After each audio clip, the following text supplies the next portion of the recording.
നമ്മുടെ കാലാവസ്ഥാ വിദഗ്ധ അശ്വതി വിശ്വനാഥനുണ്ട് നമുക്കിപ്പം. Aswathy, good morning.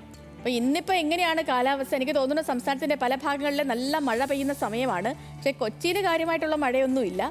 എങ്ങനെയാണ് ഇന്നത്തെ കാലാവസ്ഥ?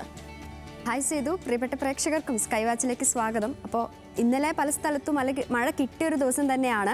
അത് മാത്രമല്ല, നാളെ ഒരു ദിവസം കൂടി കഴിഞ്ഞ വിഷുവാണ്. അപ്പോൾ അതിൻ്റെ ഒക്കെ ഒരു തിരക്കിലും ആഘോഷത്തിലൊക്കെയാണ് എല്ലാവരും. അപ്പോൾ ഈ തിരക്കിൻ്റെ ഇടയിലും നമ്മുടെ ന്യൂസ് മലയാളം പ്രേക്ഷകരെ മറക്കാതെ ഓർമ്മിപ്പിക്കുന്ന ഒന്നാണ് ഈ കാലാവസ്ഥ. അപ്പോൾ അന്നുള്ള കാലാവസ്ഥ അറിഞ്ഞിരിക്കുക, അതിനനുസരിച്ചുള്ള മുൻകരുതലുകൾ എപ്പോഴും സ്വീകരിച്ച് സുരക്ഷിതരായിരിക്കുക എന്നുള്ളതാണ് ഞങ്ങളുടെ ഒരു ഓർമ്മപ്പെടുത്തൽ. അപ്പോൾ ഇന്നത്തെ കാലാവസ്ഥ മുന്നറിയിപ്പുകൾ എന്തൊക്കെയാണ് നമുക്ക് പരിശോധിക്കാം.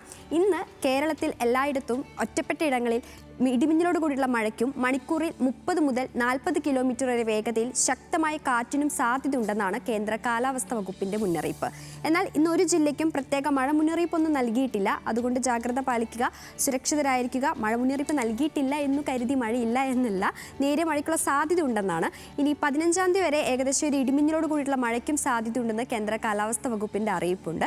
ഇനിയുള്ളത് ഒരു പ്രത്യേക ജാഗ്രതാ നിർദ്ദേശമാണ്. തുടർച്ചയായിട്ടുള്ള ദിവസങ്ങളായി നമുക്ക് അധികൃതർ നൽകുന്ന ജാഗ്രതാ നിർദ്ദേശമാണ് ഈ കള്ളക്കടൽ പ്രതിഭാസം. അപ്പോൾ അതുകൊണ്ട് ഈ ആലപ്പുഴ തീരത്ത് ഇന്ന് രാത്രി 11:30 വരെ ഉയർന്ന തിരമാലകളും കടലാക്രമണവും ഒക്കെ ഉണ്ടായേക്കുമെന്നാണ് മുന്നറിയിപ്പ്. ഇവിടുത്തെ മത്സ്യത്തൊഴിലാളികളും അതുപോലെ തന്നെ തീരദേശവാസികളും ജാഗ്രത പാലിക്കുക. അതുപോലെ ഈ അധികൃതർ നൽകുന്ന നിർദ്ദേശങ്ങൾ കൃത്യമായി പാലിക്കുക. പ്രധാനമായും ഈ അപകട മേഖലകളിൽ നിന്ന് അധികൃതരുടെ നിർദ്ദേശാനുസരണം മാറി താമസിക്കുക. ഈ ചെറിയ വള്ളങ്ങളും ബോട്ടുകളും ഒക്കെ കടലിലേക്ക് ഇറക്കുന്നത് ഒഴിവാക്കണം. ഈ ബീച്ചിലേക്കുള്ള യാത്രകളും അതുപോലെ തന്നെ കടലിൽ ഇറങ്ങിയുള്ള വിനോദങ്ങളും പൂർണ്ണമായും ഒഴിവാക്കുക. ഇന്ന് കേരള കർണാടക തീരങ്ങളിൽ മത്സ്യബന്ധനത്തിന് തടസ്സമില്ല. എന്നാൽ ലക്ഷദ്വീപ് പ്രദേശത്ത് ഇന്ന് മത്സ്യബന്ധനത്തിന് പോകാൻ പാടില്ലെന്നുള്ളൊരു മുന്നറിയിപ്പും കൂടിയുണ്ട്. അപ്പോൾ ഇടിമിന്നലോട് കൂടിയിട്ടുള്ള മഴയൊക്കെയാണ് നമുക്ക് മുന്നറിയിപ്പ് നൽകിയിരിക്കുന്നത്. അതുകൊണ്ട് ഈ ഇടിമിന്നലുള്ള സമയത്ത് എന്തെല്ലാം ശ്രദ്ധിക്കണമെന്നുള്ള കാര്യങ്ങൾ നമ്മൾ പ്രേക്ഷകരെ ഒന്നും കൂടി ഓർമ്മിപ്പിക്കുകയാണ്. സുരക്ഷിതമായ കെട്ടിടത്തിനുള്ളിലേക്ക് മാറുക. അതായത് ഈ ഇടിമിന്നലിൻ്റെ ലക്ഷണം കണ്ട ഉടൻ തന്നെ എത്രയും പെട്ടെന്ന് ഒരു സുരക്ഷിതമായ കെട്ടിടത്തിനുള്ളിലേക്ക് മാറുക, നമ്മൾ വീടിന് പുറത്തോ മറ്റെവിടെയെങ്കിലുമൊക്കെ ആണെങ്കിൽ. അതുപോലെ തന്നെ ഈ ശക്തമായ കാറ്റിനും ഇടിമിന്നലിനും സാധ്യതയുള്ള ഘട്ടത്തിൽ ഈ ജനലും വാതിലുകളൊക്കെ അടച്ചിടുക. പരമാവധി ജനലിൻ്റെയും വാതിലിൻ്റെയും ഒക്കെ അടുത്ത് നിൽക്കാതിരിക്കുക. അടുത്തതായി സർച്ച് പ്രൊട്ടക്ടർ ഘടിപ്പിക്കാം. അതായത് നമ്മൾ ഈ വൈദ്യുത ഉപകരണങ്ങളുടെ സുരക്ഷയ്ക്കായിട്ടാണ് ഈ സർച്ച് പ്രൊട്ടക്ടർ ഘടിപ്പിക്കുന്നത്. അതുപോലെ തന്നെ ഈ വളർത്തുമൃഗങ്ങളെ തുറസായ സ്ഥലത്ത് ഈ ഒരു സമയത്ത് കെട്ടാതിരിക്കുക. ഇനി ഗൃഹോപകരണങ്ങളുടെ വൈദ്യുതി ബന്ധം വിച്ഛേദിക്കുക. അതുപോലെ തന്നെ ഈ തുറസായ സ്ഥലത്തും ടെറസിലും കുട്ടികൾ കളിക്കുന്നതൊക്കെ ആ ഒരു സമയത്ത് ഒഴിവാക്കേണ്ടതാണ്. ഈ ഇടിമിന്നൽ ഉണ്ടാകുമ്പോൾ ജലാശയത്തിൽ മീൻ പിടിക്കാനോ അതുപോലെ തന്നെ കുളിക്കാനോ ഇറങ്ങാൻ പാടില്ല. അതുപോലെ ഈ വാഹനങ്ങൾ ഈ മരച്ചുവട്ടിൽ പാർക്ക് ചെയ്യാനും പാടില്ല. അപ്പോൾ ഇത്തരം നിർദ്ദേശങ്ങളാണ് അധികൃതർ മുന്നോട്ട് വയ്ക്കുന്നത്.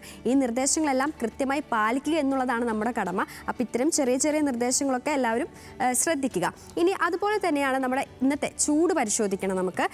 പതിവ് പോലെ ഇന്ന് പാലക്കാട് ജില്ലയിലാണ് ഏറ്റവും കൂടുതൽ താപനില രേഖപ്പെടുത്തിയിരിക്കുന്നത്. 36 ഡിഗ്രി സെൽഷ്യസ് ആണ് പാലക്കാട്. ശേഷം തിരുവനന്തപുരം, എറണാകുളം, കോഴിക്കോട് ഈ 3 ജില്ലകളിലാണ് ഉയർന്ന താപനില രേഖപ്പെടുത്തിയിരിക്കുന്നത്. 33 ഡിഗ്രി സെൽഷ്യസ് താപനിലയാണ് ഈ 3 ജില്ലകളിലും. അപ്പോൾ ഇങ്ങനെയൊക്കെയാണ് കേരളത്തിലെ താപനിലയും മഴയുമെല്ലാം, ചൂടും മഴയുമെല്ലാം. അപ്പോൾ അതിനനുസരിച്ചുള്ള മുൻകരുതലുകൾ എല്ലാവരും സ്വീകരിക്കുക, സുരക്ഷിതരായിരിക്കുക. അപ്പോൾ ഇതൊക്കെയാണ് ഇന്നത്തെ കാലാവസ്ഥ മുന്നറിയിപ്പുകൾ ചെയ്തു.